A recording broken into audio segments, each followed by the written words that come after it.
Баршаңызға сәлем, менің каналыма қош келдіңіздер. Бүгін балықты, яғни менде сом қалай осылай қып-қызыл қуыру керектігін көрсететін боламын. Ең алдымен сомды тазалап, тұздап, осылай бір күнге балконға кептіруге қойып қойдық. Негізі балықты алдын ала тұздап, аршып, немесе газетке қойып қойсаңыздар да болады. Солай бір күнге кептіріп қойсаңыздар, артық суы шығып, қуырылған кезде өте керемет дәмді болып шығады. Ең бірінші мен міне осылай кесілген бойымен турап шығатын боламын.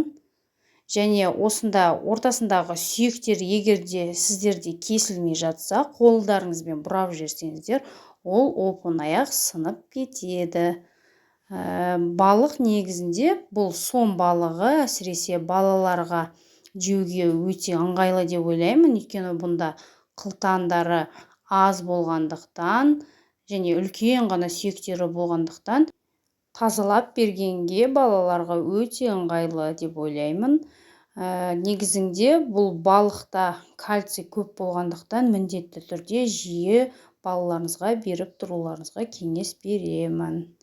Енді біз балықты жақсылап осы бірнеше бөліктерге бөліп турап шығатын боламын.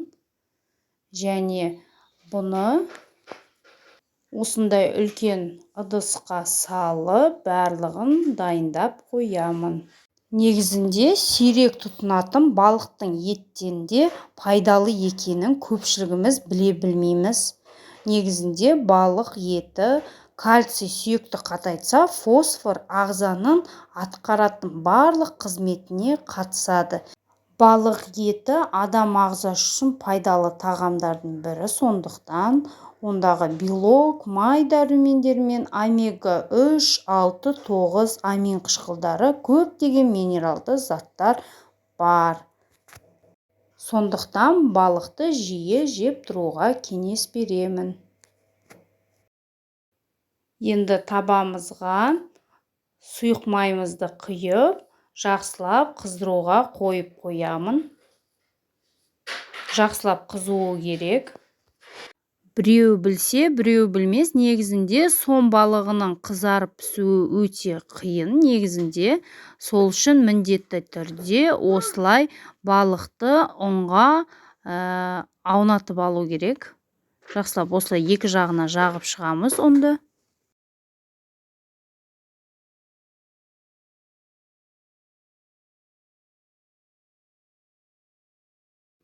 Жақсылап қызып тұрған табаға енді жаңағы балықтарымызды, ұнға аунатып алған балықтарымызды жақсылап қуырып алатын боламын.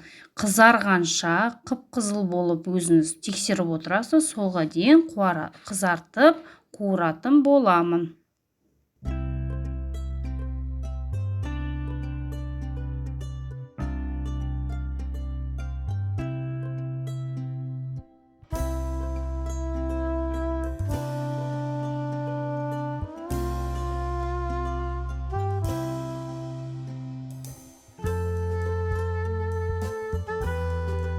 Міне менде енді қызарып қуырылды.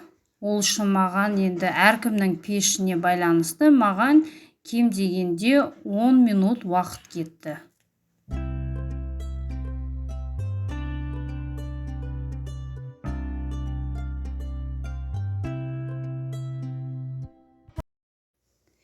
Енді толық қуырылған балықтарды алу үшін міндетті түрде салфетканы қолданыңыздар. Ол артық майды өзіне сіңдіріп алады. Толық піскен балықты енді осы сүлгінің үстіне қойып, артық майды өзіне сіңіріп алатын болады.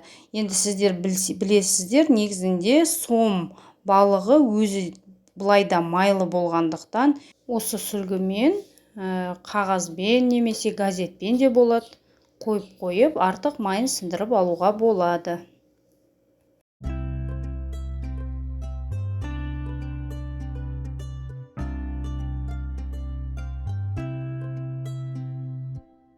Енді осы қызып тұрған табаға екінші порциямызды, яғни балықты салып, жақсылап қуырылып алатын боламын. Жаңағы әдіспен бірінші қатты қыздырып алып, балықтарымызды салып, жайып шығамыз және қуырып аламыз.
Осымен қытырлақ әрі дәмді болып пісетін сом балығы дайын. Міндетті түрде жасап көріңіздер. Ас болсын!